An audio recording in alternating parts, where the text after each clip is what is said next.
Hello guys, welcome to the movie recap review. Happy watching.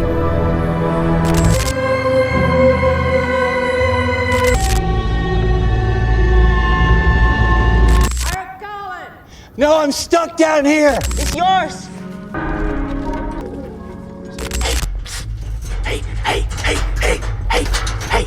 The film opens in a vast, barren desert, where a dedicated photographer named Wyndham Stone has ventured to capture a rare total solar eclipse. Determined to find the perfect vantage point, he strays from the usual paths, setting up his camera and equipment with meticulous care. As the eclipse concludes and darkness fades, Wyndham prepares to leave the lonely expanse. However, his exit is interrupted by an unsettling sight: a lone child crying in the middle of the desolate desert. The sight of such a vulnerable figure in such an unforgiving place deeply disturbs him. Wyndham looks around but sees no sign of any adult or family nearby. Feeling a sense of responsibility, he approaches the child, offering to help him find safety. But the child refuses to listen, walking off instead. Concerned, Wyndham asks where he's headed. The boy claims he's searching for his lost parents somewhere in the desert. Faced with the uncertainty of the situation, Wyndham reluctantly decides to follow. Their trek leads them further and further away from where Wyndham's car is parked, the path feeling increasingly aimless. Suddenly, the child bursts into laughter and dashes off, leaving Wyndham confused and stranded. Only then does Wyndham realize he's been deceived, led astray with no clear purpose, and now far from his original destination. As evening approached, Wyndham realized he was still far from his car, with darkness fast descending. He knew he wouldn't make it back before nightfall, and despite his efforts, the vastness of the desert swallowed him in complete darkness. Resigned to his situation, he sought shelter beneath a large rock, bracing himself for the cold and the isolation of the night. In the stillness, his ears picked up a faint sound. Curiosity and a glimmer of hope stirred within him, prompting him to follow the noise. It led him to a hidden pit in the ground, revealing an entrance to an underground dwelling.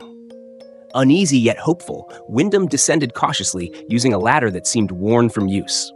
Reaching the bottom, he approached the door and knocked softly, desperate for help. But there was no response, just silence. Unsure but desperate, he pushed the door open and stepped inside. There, he found a woman named Alina, calmly going about her tasks. She didn't seem the least bit surprised or concerned by Wyndham's sudden presence in her home, as if his arrival were expected or entirely inconsequential. She continued with her work, completely indifferent to the stranger standing before her. After a moment, Wyndham, sounding genuinely worried, explained to Alina that he was lost and desperately needed to use a phone. Instead of offering him assistance, Alina simply handed him some food. Seizing the opportunity, Wyndham shared his entire ordeal: the child who had deceived him, the breathtaking eclipse, and the trouble he had found himself in since. Finally, Alina spoke up, her voice clear and strong. "It's getting late. Sleep now.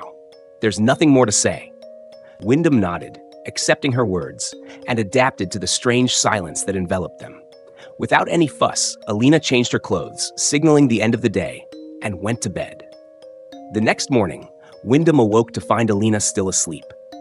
As he prepared to leave, he placed some money on a surface to thank her for her hospitality. However, upon stepping outside, he discovered that the ladder he had used to descend into the pit was now missing. Surrounded by towering, arid mountains, Wyndham realized he was trapped with no clear way out. When Alina finally awoke, he hurriedly asked her about the ladder. "I don't know," she replied nonchalantly. "They sometimes bring it back."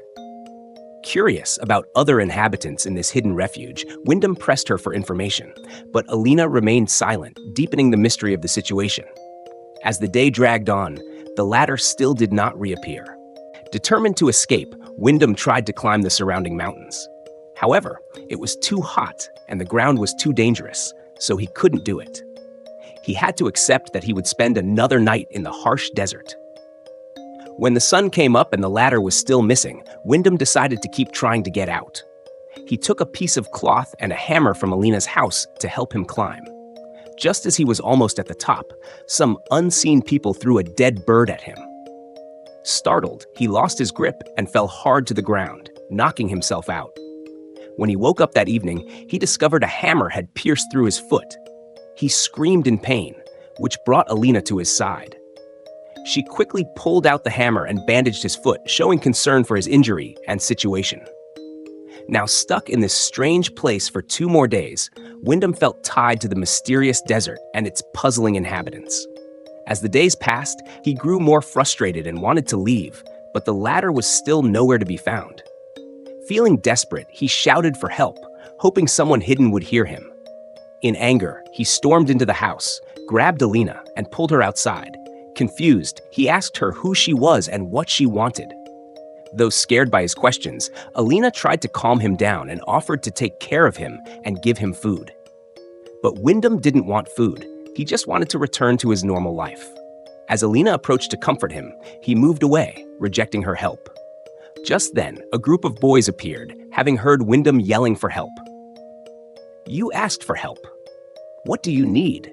they asked. A rush of relief flooded through Wyndham as he explained that he just needed a rope to get out.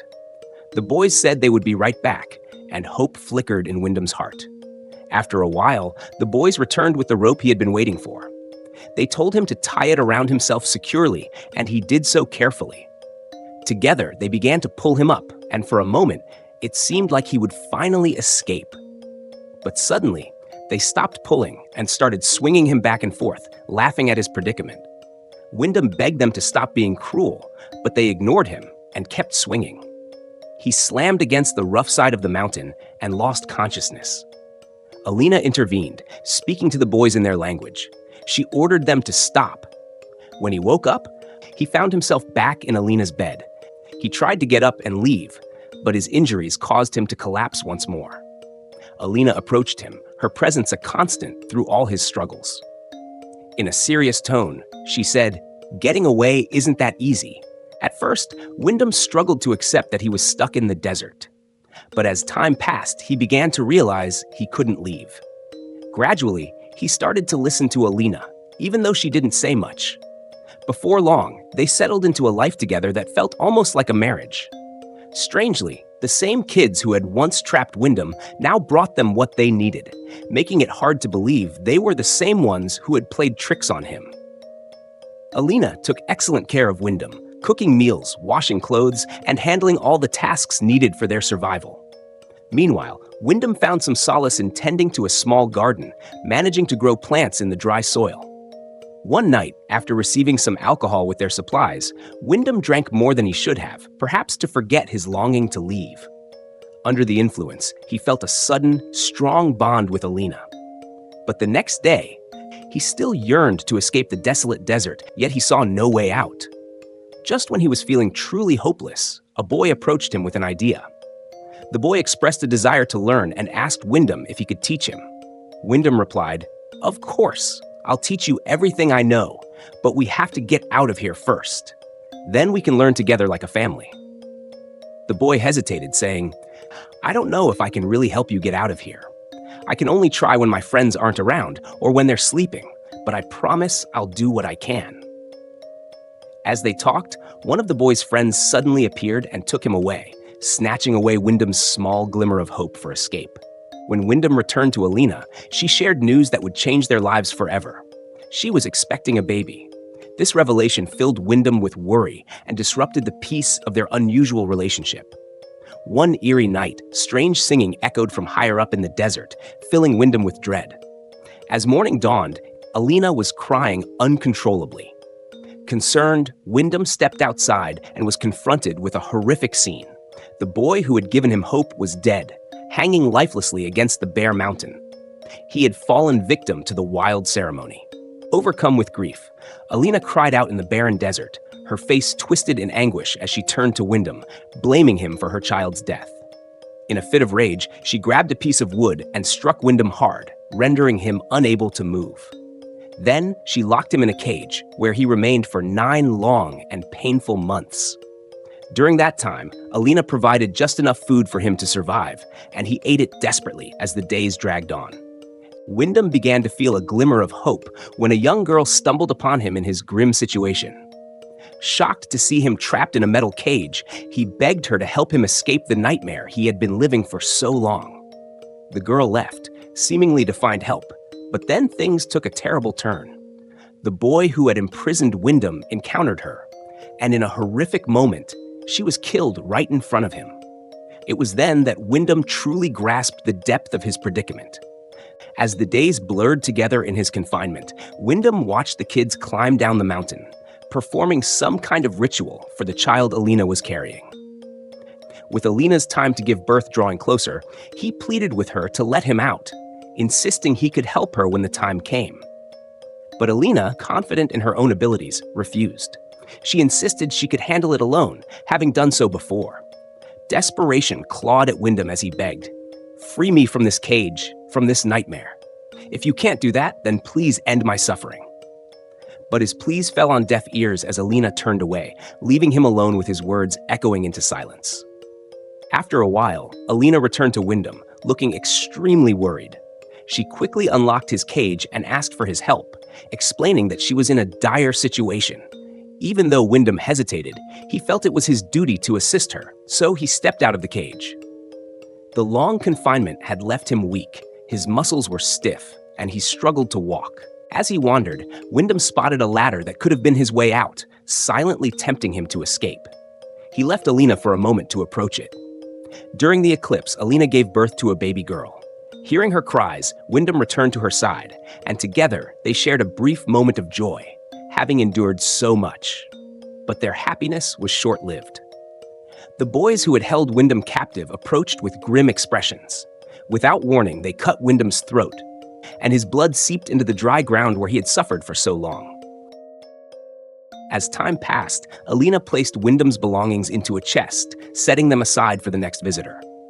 Outside, Wyndham's lifeless body remained, a grim testament to the desert's harsh and unforgiving nature. His story didn't end with an escape, but with the tragic reality of his death. And that's the end of the story. I hope you liked it. Comment down below what movies do you like us to recap next. Thank you for watching. Don't forget to like and subscribe. Until next time.